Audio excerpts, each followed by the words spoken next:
Hola chicos, ¿cómo están? Bueno, vamos a tratar de ver hoy este nuevo concepto de números complejos. Lo primero que vamos a ver es de dónde surgen y por qué necesidad. Acá tenemos, como subí en el PDF, 4 ecuaciones que se pueden resolver dentro de los números reales que son los que conocemos hasta ahora. Por ejemplo, en la primera sabemos que el 3 lo vamos a restar de los dos lados. ¿Y qué pasa? Acá desaparece y x me va a quedar que es igual a 5. Este resultado pertenece al conjunto de los números naturales, ¿sí? Porque el 5 es un número natural. ¿Qué pasa con el segundo ejemplo? En el segundo ejemplo, el 4 también lo vamos a pasar restando. ¿Y qué pasa? Me queda menos 3. Entramos acá en una solución del conjunto de los enteros, ¿sí? Porque es negativo. En este otro ejemplo, el 2 que está acá multiplicando lo vamos a dividir de los dos lados. ¿Y qué me va a quedar? 5 medios. Este resultado pertenece al conjunto de los racionales, ¿sí? ¿Y qué pasa con este? X al cuadrado es igual a 2. Vamos a aplicar raíz cuadrada de los dos lados. ¿Y qué me queda? Que x es igual a más o menos raíz de 2. Este es de los irracionales. Entonces, todos estos números pertenecen a qué conjunto? Los reales. ¿Se acuerdan de eso? Que pertenecen al conjunto de los reales. Hasta acá ningún problema, ¿sí? Trabajamos con lo que conocemos hasta ahora. Bueno, ¿qué pasa si tenemos una ecuación de este tipo? X al cuadrado igual a menos 1. ¿Qué es lo primero que tenemos que hacer? Aplicar raíz cuadrada de los dos lados para poder sacar esta potencia al cuadrado. Entonces, cuando yo aplico raíz cuadrada de este lado y de este otro lado, de la igualdad, acá me va a quedar x, ¿sí? Y de este lado me va a quedar raíz de menos 1. ¿Y qué pasa con las raíces de índice par y radicando negativo? No existen en el conjunto que nosotros conocemos que son los reales, porque no hay un número que multiplicado por él mismo me dé un número negativo. Si es menos por menos, es más. Y si es más por más, es más también. Entonces no existe un número que multiplicado por él me dé menos 1. Entonces esta ecuación no tenía solución en el conjunto de los reales. ¿Pero qué pasa? Dijeron, no, vamos a tratar de inventar un número que sí nos permita solucionar este tipo de ecuaciones. Y dijeron, bueno, entonces, raíz de menos 1 la vamos a llamar i. Entonces dijeron, raíz de menos 1 vale i. Y a partir de esto se formó el conjunto de los números complejos o conjuntos imaginarios. Si me dicen, ¿y es un número? Sí, y es un número, y es vale raíz de menos 1. Vamos a ver en otro ejemplo para que quede un poquito más claro. Bueno, ¿qué pasa si tenemos x al cuadrado más 9 igual a 0? Lo primero que vamos a hacer es el 9 restarlo de los dos lados. Entonces me va a quedar que x al cuadrado es igual a menos 9. Lo otro que voy a hacer es pasar esta potencia y me va a quedar que x es igual a la raíz de menos 9. ¿Y qué pasa acá? No existe un número que me resuelva esta raíz negativa de índice par. Entonces, ¿qué voy a hacer? Voy a decir que al 9 lo voy a multiplicar por menos 1. Entonces me va a quedar raíz de 9 por menos 1. 9 por menos 1 es menos 9, fíjense. ¿Sí? Y como una de las propiedades de las raíces es que es distributiva con respecto a la multiplicación, ¿qué pasaría acá? Voy a distribuir esa raíz al 9 y al menos 1. ¿Sí? Este es el procedimiento que hacemos. Entonces, ¿qué pasa? Puedo resolver. Raíz de 9 es 3. Y raíz de menos 1, ¿quién es? Que dijimos que valía. Y entonces, este resultado es 3i. ¿Sí? Dentro de los números complejos, esta ecuación encuentra una solución. ¿Sí? Vamos a ver este otro ejemplo. X al cuadrado más 16 igual a 0. Es muy similar a este. ¿Qué hago primero? Paso el 16, resta. ¿Qué hago después? Aplicamos raíz. Y me va a quedar que x es igual a la raíz de menos 16. Recordemos que es más menos, ¿eh? Son dos posibles soluciones, más y menos. Entonces, ¿qué hago acá? Digo que al 16 puedo pensarlo, el menos 16, como 16 por menos 1. Entonces ahí ya le voy a poder encontrar solución dentro del conjunto de los números complejos. ¿Y ahora qué hago? Distribuyo la raíz. Estos son procedimientos que los hacemos ahora para que ustedes comprendan de dónde sale esto, ¿sí? Entonces, como distribuyo esta raíz, esto tiene soluciones, 4, ¿sí? Más menos 4. X es igual a más menos 4, y acá, ¿qué tengo? Raíz de menos 1, que dijimos que es el número y. Entonces, esta ecuación tiene solución más menos 4y. Bueno, vamos a ver este otro ejemplo, ¿sí? X al cuadrado más 8x más 25 igual a 0. ¿Qué tenemos que hacer acá? Aplicar la resolvente o Bhaskara, ¿sí? ¿Recuerdan? Entonces, ¿qué digo? Que A, ¿cuánto vale? 1. B, ¿cuánto vale? 8. C, ¿cuánto vale? 25. ¿Sí? Entonces, ahora aplicamos a la resolvente. Menos B sería menos 8. Más menos raíz de b al cuadrado, que sería 8 al cuadrado, menos 4 por a, que es 1, por c, que es 25. Todo esto sobre 2 por a, 2 por 1. ¿Sí? Y ahora resuelvo esto. Y resulta que acá me va a quedar menos 8, más menos, la raíz, si resuelvo todo esto, la raíz de menos 36 sobre 2. ¿Sí? ¿Qué hago ahora? Bueno, ahora hago como hago siempre. Raíz de menos 36 la tengo que resolver. ¿Cómo lo puedo pensar a este raíz de menos 36? Digo, bueno, voy a pensar menos 8 más menos raíz de 36 por raíz de menos 1, que es lo que vimos anteriormente, todo sobre 2. ¿Sí? Entonces, ¿qué digo? Esto, primero voy a distribuir este denominador a los dos miembros de arriba. Entonces me va a quedar menos 8 sobre 2 más menos, y acá que me queda, raíz de 36, que sé que es 6, por raíz de menos 1, todo sobre 2. Entonces acá ya puedo, ¿entienden acá qué pasó? Resolví. Primero dividí acá la fracción, el 2 dividí al 8 y divide a todo esto. Entonces digo, menos 8 dividido 2 es menos 4. Más menos 6, que ¿de dónde sale? De resolver esta raíz. Por menos 1. Pero este menos 1 lo puedo escribir como 6i. Dividido 2. Y esto lo puedo hacer. 6 dividido 2 y me quedan 3. Entonces el número que me queda al resolver esto es menos 4 más menos 3i. ¿Sí? Esta es la solución de esta ecuación. Bueno, entonces ahora vamos a entrar en el mundo de los números complejos, ¿sí? ¿Qué es lo que tenemos que saber de los números complejos? Vamos a suponer que de las dos opciones que teníamos hoy de z menos 4 más menos 3, vamos a tomar la positiva, porque estamos trabajando con resultados positivos. Y siempre los números complejos se denominan con un z, z1, z2, ¿sí? Cuando vean así, z igual a tanto, es porque estamos trabajando con un complejo. ¿Qué tenemos que saber de este número complejo, menos 4 más 3i?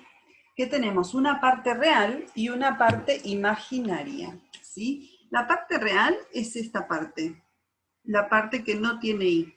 La parte imaginaria es la parte que tiene i. Entonces es 3. Decimos que el menos 4 es el número real, la parte real del número complejo, y 3 es la parte imaginaria del número complejo. ¿Para qué nos sirve saber estas partes para poder graficarlo, ¿sí? Entonces ahora vamos a graficar este número complejo. ¿Dónde? Y en los ejes cartesianos, que es donde nosotros graficamos en matemática todo lo que es números, funciones, ¿sí? Entonces decimos, bueno, el eje X y el eje Y. El eje X siempre va a pertenecer a la parte real del complejo y el eje Y va a pertenecer a la parte imaginaria del complejo. Entonces, cuando yo quiero graficar este número complejo, voy a decir, bueno, menos 4 es del eje X, porque es la parte real. Entonces voy a ir a menos 4. 1, 2, 3, menos 4. Y 3 es del eje Y, porque es la parte imaginaria. 1, 2, 3. ¿Sí? Entonces, en este punto,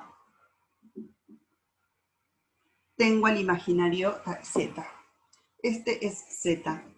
¿Cómo se representa? Mediante un vector, que nosotros no vimos vectores, pero seguramente ustedes en algún momento escucharon hablar. ¿Sí? Un vector es un segmento orientado que tiene, ¿sí? Como si fuese una flechita. Va desde el origen, en este caso, hasta el número Z. Ese es el vector que me representa al número Z, ¿sí? Y como todo vector, como todo segmento, ¿qué tiene? Una longitud, ¿sí? Entonces, para sacar la longitud de este segmento, vamos a llamarlo módulo del número Z. Entonces, decimos que Z tiene un módulo, y se dice así, módulo de Z, que no es más que la longitud, lo que mide. ¿Sí? Si yo quiero saber cuánto mide este segmento, ¿qué tengo que hacer? Si yo sé cuánto mide esto, que es 4, ¿no? Está en menos 4, pero la longitud siempre es positiva. Entonces, esto mide 4. ¿Esto cuánto mide? 3, porque es esta misma longitud. Si yo tengo que un cateto mide 3, que otro mide 4, y tengo un triángulo rectángulo, esto no es otra cosa que la hipotenusa. Y lo puedo sacar a través de ¿qué? De Pitágoras. Entonces digo que el módulo de Z es igual a la raíz de 3 al cuadrado más 4 al cuadrado. ¿De dónde sale esto? H es igual, H al cuadrado es igual a 3 al cuadrado más 4 al cuadrado, ¿recuerdan? Y si yo quiero saber H, ¿qué hago? Aplico la raíz de 3 al cuadrado más 4 al cuadrado. ¿Sí? Lo único que hago es, en vez de tener h al cuadrado, aplico raíz y me queda h, porque yo lo que quiero es h, en la longitud. Entonces digo que el módulo siempre lo voy a sacar con esta formulita, ¿sí? De raíz de uno del valor imaginario al cuadrado más el valor real al cuadrado. Al resolver esto, me queda que el módulo de z vale 5. Entonces, como sé que z es un par ordenado, lo puedo pensar como menos 4, 3. Yo sé que z es un par ordenado AB. ¿Sí? Algebraicamente es AB, donde A es el número real y B es el número imaginario. Acá lo hicimos al revés, pero bueno, no importa porque la suma es conmutativa. Pero cuando yo me armo la formulita, yo sé que el módulo de z siempre es a al cuadrado más b al cuadrado. La raíz de esto, ¿sí? La raíz de a al cuadrado más b al cuadrado, siempre voy a hallar el módulo de z. Esa es la fórmula que tengo que respetar. ¿Qué es otro componente que tenemos que conocer de los números complejos? El argumento, que sería el ángulo que forma con el eje X. En realidad, si yo quiero saber el ángulo de este vector, yo siempre los ángulos los mido desde 0. ¿sí? Desde acá. Entonces el ángulo va a ser todo esto. El ángulo alfa, vamos a llamar. ¿Sí? Entonces, yo para calcular ese ángulo voy a usar las razones trigonométricas. Vamos a hacer un ejemplo donde lo veamos un poquito más claro. Por ejemplo, si yo tengo, y después vamos a resolver esto. Si yo tengo este vector, ¿no? Donde este es el eje X, este es el eje Y, y digo, bueno, este vector es de coordenadas AB, ¿sí? Este es mi Z1. Z1 es de coordenadas A, B. Entonces, si yo quiero sacar el módulo, ya vimos cómo lo sacamos. Ahora, si yo quiero sacar el ángulo que forma este vector con el eje X, ¿qué pasa? ¿Qué ángulo es? Es este, ¿no? Este sería el ángulo del Z. Muy bien, entonces, ¿qué digo? Que este ángulo, si yo conozco esta longitud que es A y esta longitud que es B, puedo sacar tranquilamente a través de la función trigonométrica, la razón trigonométrica de la tangente, el ángulo alfa, ¿sí? Recuerden que la tangente era el cateto opuesto sobre el cateto adyacente. Entonces, ¿cómo resuelvo este ángulo? ¿Cuál es el cateto opuesto de este ángulo? Este que está acá. ¿Qué mide ese? ¿A o B? Este es B, fíjense que es esta longitud. ¿Sí? Esto es B y este es A. Entonces, la tangente del ángulo alfa va a ser igual a B sobre el cateto adyacente que es A. ¿Sí? Y con esta formulita yo saco el ángulo alfa. ¿Por qué? Porque ¿cómo hago? Digo que alfa es, y acá aplico la operación inversa de la tangente de B sobre A. ¿Sí? Esto lo hago en la calculadora, no en otro lugar. ¿Sí? Aplico la tangente opuesta, ¿sí? La cotangente de B sobre A en la calculadora. Tangente a la -1. Fíjense que tienen dos opciones en la calculadora. Tangente, y en la segunda opción, cuando cambiamos la función a segunda opción, nos aparece tangente a la -1. Apretamos esto y sobre esta fracción que tenemos acá, nos va a dar el ángulo alfa. Bueno, pero ¿qué pasa? La función tangente tiene valores, según el cuadrante donde estemos trabajando, positivos o negativos. ¿Sí? Entonces, ¿qué tengo que tener en cuenta? Que si yo estoy trabajando en el cuadrante 1, cuando busco el ángulo de un vector, o de un número complejo, me va a dar el ángulo que yo estoy buscando.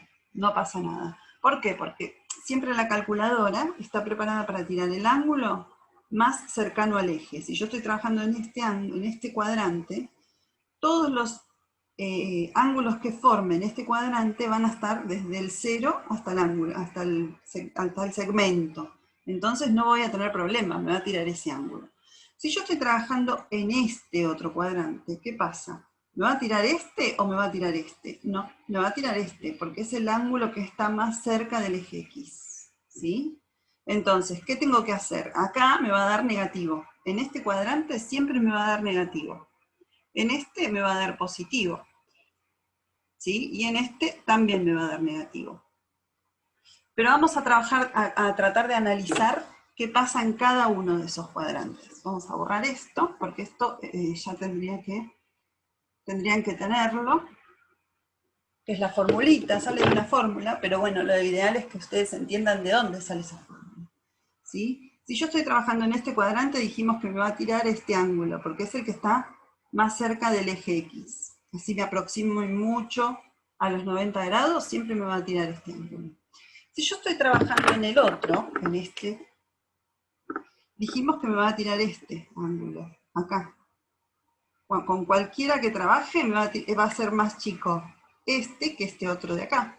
Entonces me va a tirar de manera negativa. ¿Qué tengo que hacer? A 180 grados le resto el ángulo que obtenga. Como va a ser negativo, menos menos, ¿sí? Respeten eso, 180 menos el ángulo. Otra opción es, a lo que obtengo, le sumo 180. ¿Sí? Creo que esta es más fácil que esta que yo les puse en el PDF. A lo que obtengo le sumo 180. ¿Y qué me va a dar? Si yo me va a dar un resultado negativo y le sumo 180, me va a dar el resto, ¿sí? Me va a dar el ángulo que yo estoy buscando. ¿Qué pasa si yo estoy trabajando en este otro cuadrante, en el tercero? Voy a tener acá mi vector. ¿Qué ángulo me va a dar? ¿Me va a dar todo esto? No, me va a dar solamente este pedacito de acá, porque es el ángulo más cercano al eje X, ¿sí? Entonces, a esto que me da acá, que me va a dar de manera positiva, le tengo que sumar 180, porque me va a faltar todo este ángulo, ¿sí? Los 180 estos, más este pedacito que es el que me da la calculadora. Si yo estoy trabajando en el tercer cuadrante, entonces tengo que sumar 180. ¿Y qué pasa si yo estoy trabajando en el cuarto cuadrante? Tengo, por ejemplo, este vector. ¿Qué ángulo me va a dar? Y me va a dar este, de acá, porque es el más cercano al eje X, no todo este. ¿Sí? Entonces, este ángulo que me tire acá va a ser negativo. ¿Qué tengo que hacer? ¿Sumarle cuánto? 360. ¿Sí? Entonces, depende en el cuadrante que yo esté trabajando, es lo que tengo que hacer. Si yo siempre entonces para sacar el argumento de un número complejo, lo que tengo que hacer es graficarlo primero, más o menos, para ver en qué cuadrante estoy trabajando, ¿sí? Entonces, si estoy trabajando en el cuadrante 1, no tengo que hacer nada. El número que me tira es el ángulo que estoy buscando. Si estoy trabajando en el cuadrante 2, lo que tengo que hacer es al resultado sumarle 180. Si estoy trabajando en el cuadrante 3, también al resultado le sumo 180. Si estoy trabajando en el cuadrante 4, al resultado le tengo que sumar 360. ¿Sí? Bueno, espero que esto les haya quedado un poco más claro lo que tenemos que hacer en la guía, que es tratar de buscar, bueno, primero resolver unas ecuaciones, después buscarle del número complejo la parte real, la parte imaginaria, el par ordenado, el módulo, el argumento, y lo que nos faltó ver es el opuesto y el conjugado, ¿sí? Que ahora lo vamos a ver. Bueno, yo tengo acá 3Z, Z1, Z2, Z3, tres números complejos. ¿A qué llamamos conjugado de un número complejo?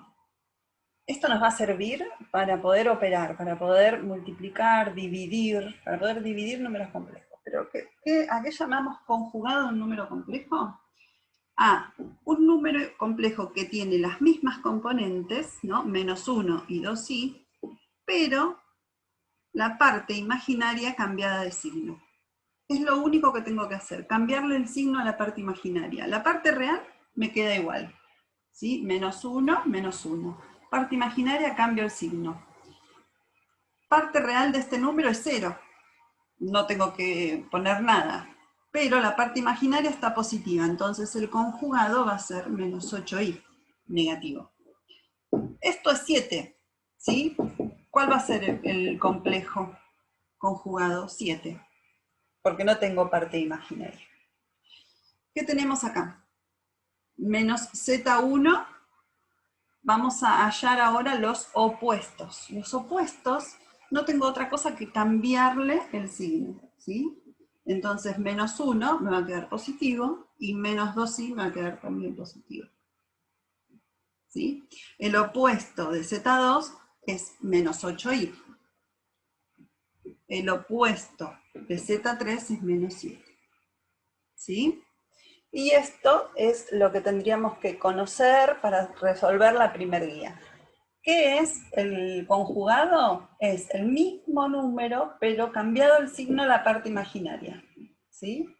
¿Qué es el opuesto? Que escribe de esta manera, con el signo negativo adelante, el opuesto de Z1 es el mismo número con los dos signos cambiados, ¿sí? Acá era negativo, ponemos positivo, acá es negativo, ponemos positivo. Y el conjugado siempre se simboliza con el palito este arriba del Z. Entonces, bueno, espero que puedan resolver la primera parte de la guía. Les dejo un saludo a todos.